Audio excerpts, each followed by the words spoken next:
নমস্কাৰ পুনৰবাৰ স্বাগতম জনাইছো এসকে এডুকেশ্যন চেনেলটোত আশা কৰো সকলোৱে ভালে আছে সকলোৰে পঢ়া শুনা ধুনিয়া চলি আছে আজিৰ এই ভিডিঅটো তেওঁলোকৰ বাবে যিসকল ছাত্ৰ ছাত্ৰী টিডিসি 3rd সেমিষ্টাৰত পঢ়ি আছে আৰু তেওঁলোকৰ বিষয়টো হৈছে হিষ্ট্ৰী তেওঁলোকে যিয়ে পঢ়ি আছে হিষ্ট্ৰীখন তেওঁলোকৰ কাৰণে তৃতীয় অধ্যায় আজি তৃতীয় অধ্যায়ৰ পৰা আজি এটা মই ইম্পৰ্টেন্ট কোৱেশ্চন আনসাৰ লৈ আনিছো আপোনালোকৰ কাৰণে পৰীক্ষাত নিশ্চয় হেল্পফুল হ'ব বুলি তৃতীয় ষান্মাসিকৰ ছাত্ৰ ছাত্ৰী যিসকলে যি তেওঁলোকে হিষ্ট্ৰী এতিয়া অধ্যয়ন কৰি আছে তাৰে তৃতীয় অধ্যায়টো 3 নম্বৰ লেসন 3 এটো তৃতীয় অধ্যায় তাৰ এটা কৈছে দিল্লী সুলতান যুগৰ সম্প্ৰসাৰণ সেই পাঠটোৰ পৰা এই কোৱেশ্চনটো ডাঙি ধৰা হৈছে আজি এই ভিডিঅ'ৰ জৰিয়তে আমি দিল্লী সুলতানৰ যুগৰ সম্প্ৰসাৰণৰ এই পাঠটোৰ এটা লং কোৱেশ্চন যেটো আমাৰ 8 মাৰ্কস বা 10 মাৰ্কসৰ কাৰণে আহে সেই তেনেকুৱা আমি দীঘল এটা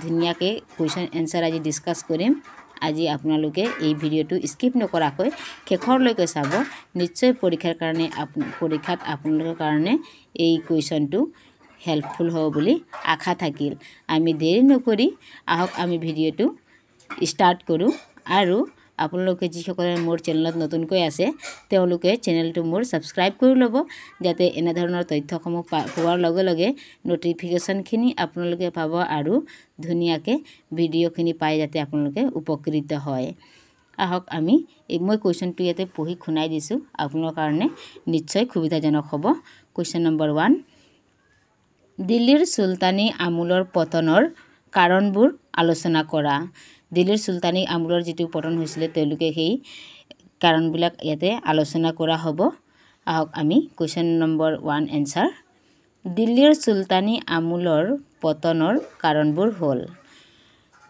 এনেদৰে লিখিব আপোনালোকে হাইফেন দি নিশ্চয় লিখিব জানে সকলোৱে লিখাৰ শৈলীটো এনেকে দিলে আপোনালোকৰ মাৰ্কসখিনি সম্পূৰ্ণকে দিয়ে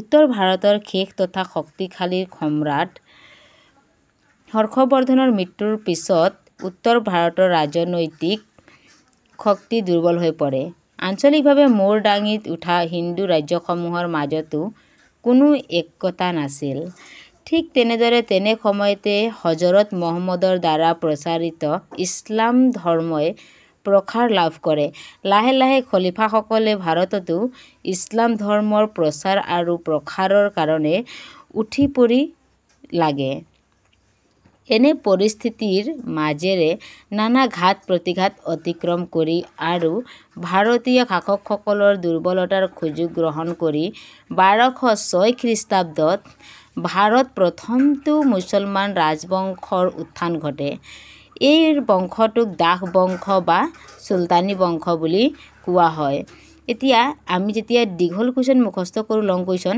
আমি সকলোৱে জানো যে হয়তো তাৰ পৰা আহিলে আমি 2 মাৰ্কসৰ 3 মাৰ্কসৰ 4 মাৰ্কসৰ বা আমি 1 মাৰ্কসৰ এই শৰ্ট কোৱেশ্চনখিনি ইয়াৰ পৰাই আনসাৰখিনি আমি দিব পাৰো গতিকে আমাৰ খুবেই লাভজনক হয় যেতিয়া আমি দীঘল এটা প্ৰশ্নৰ উত্তৰ আমি মুখস্থ কৰো তেতিয়া আমি কিছু সৰু সৰু প্ৰশ্নৰ উত্তৰো আমি ইয়াতে পাই যাওঁ এতিয়া আপোনালোকে ইয়াতে দেখিবলৈ পাইছে যে ধুনিয়াকে দিয়া আছে প্ৰথমটো মুছলমান ৰাজবংশৰ উত্থান ঘটে এই বংশটোক দাস বংশ বা সুলতানী বংশ বুলি কোৱা হয় কিমান চনৰ কথা কৈছে 1206 খ্ৰীষ্টাব্দত এতিয়া ঠিক তেনেদৰে সুলতানী ভাৰতত সুলতানী বংশই 1206 খ্ৰীষ্টাব্দৰ পৰা 1526 খ্ৰীষ্টাব্দলৈ শাসন কৰিছিল পিছত প্ৰকৃতিৰ নিয়ম অনুসৰি এই সুলতানী বংশৰে পতন ঘটিছিল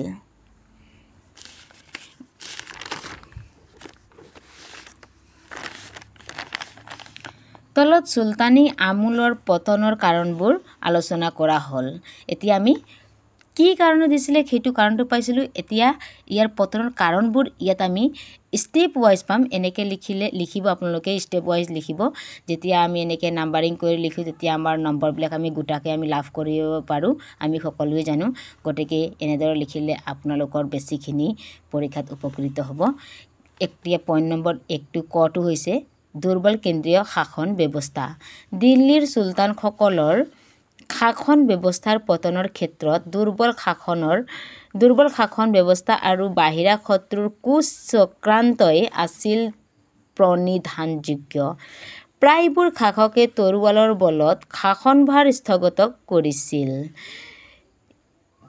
হস্তগত কৰিছিল।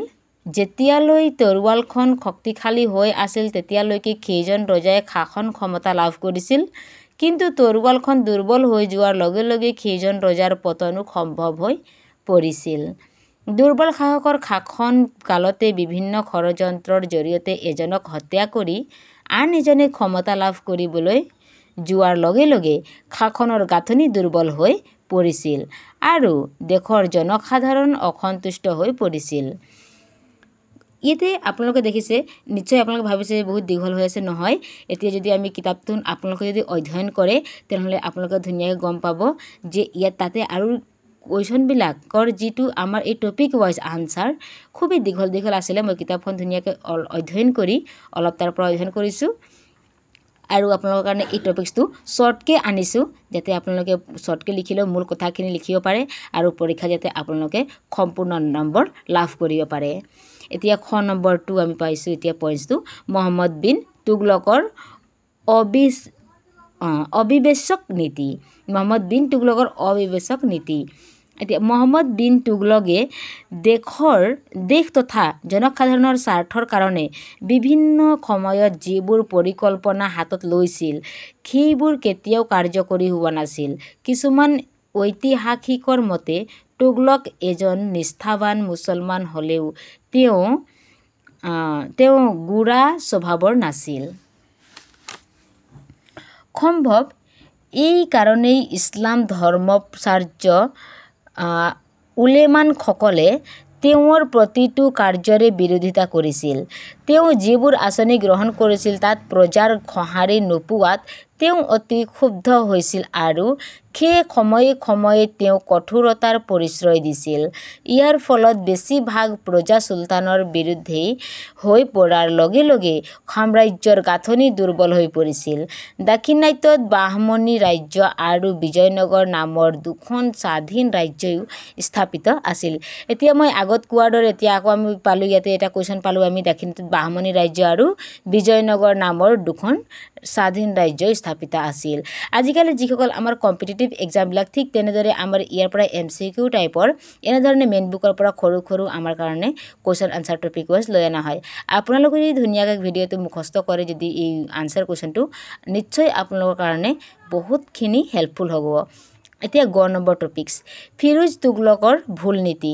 ফিৰোজ তুগলকে নিজে ইচ্ছানুসাৰে যাকে তাকে জাগিৰদাৰক সীমাহীন ক্ষমতাদান কৰাৰ ফলত প্ৰতিজন জাগিৰদাৰৰ অতি ক্ষমতাশালী হৈ উঠে আৰু পাছলৈ তেওঁলোকে ফিৰোজৰ দুৰ্বল বংশধৰসকলৰ দিনত স্বাধীনতা ঘোষণা কৰিলে। এতিয়া ঘ নম্বৰ, তাইমুৰৰ ভাৰত আক্ৰমণ। তাইমুৰৰ ভাৰত আক্ৰমণে দিল্লীৰ চুলতানী আমোলৰ পতন চমুৱাই আনিছিল। কাৰণ তাইমুৰৰ নৃশংস আক্ৰমণৰ ফলত দিল্লী নগৰী বহুদিন ধৰি মৰিখালিত পৰিণত হৈছিল। তাইমুৰৰ প্ৰত্যাহ্বানৰ পিছত চুলতান নাছিৰুদ্দিন আকৌ উভতি আহি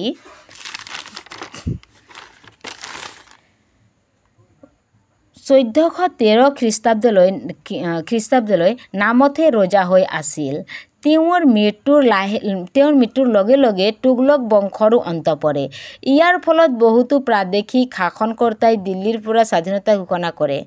ঙ নম্বৰ অৰ্থাৎ 5 নম্বৰত পৰিব বাবৰৰ ভাৰত আক্ৰমণ। 1526 খ্ৰীষ্টাব্দত পানিপথৰ প্ৰথম যুদ্ধত বাবৰে জয়লাভ কৰাত মোগলসকলে ভাৰতত এটা নতুন অধ্যায়ৰ সূত্ৰপাত ঘটায়।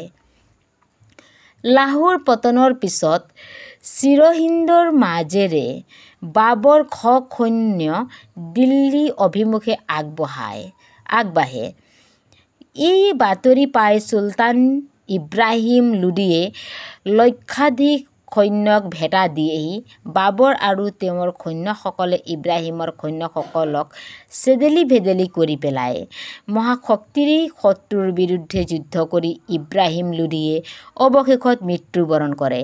চুলতানৰ পতনৰ পিছত তেওঁৰ সৈন্যবাহিনী যেনি তেনি পলাই পত্ৰ দিয়ে বাবৰে হেলাৰঙে দিল্লী আৰু আগ্ৰা অধিকাৰ কৰে। শেষৰ টপিকটো আমাৰ চুলতানসকলৰ চৰিত্ৰ চুলতানী আমোলৰ শাসনকালৰ কিছুমান চাৰিত্ৰিক কাৰ্যই চুলতানী আমোলৰ পতনত অৰিহণা যোগোৱা বুলিও বহুতো পণ্ডিতে মত পোষণ কৰি খোজে। বেছিভাগ চুলতানে শাসন কাৰ্যতকৈও আমোদ প্ৰমোদ আৰু লাহ বিলাহত দিন নিয়াবলৈ চেষ্টা কৰিছিল। ইয়াৰ ফলত তেওঁলোকে জনসমৰ্থন হেৰুৱাই পেলোৱাৰ উপক্ৰম হৈছিল। এয়ে আছিল আজি আমাৰ 6টা টপিকছৰ ওপৰত আমাৰ কুৱেশ্যন এনচাৰ। এতিয়া আপোনালোকে দেখিবলৈ পাইছে এইটো আছিলে আমাৰ কুৱেশ্যনটো। ধুনীয়াকৈ আপোনালোকে মুখস্থ কৰিলে পৰীক্ষাত উপকৃত হ'ব বুলি আশা থাকিল। ভিডিঅ' যদি ভাল লাগিছে আপোনালোকে লাইক শ্বেয়াৰ কৰিব আৰু চেনেলটো ছাবস্ক্ৰাইব কৰিব। ধন্যবাদ।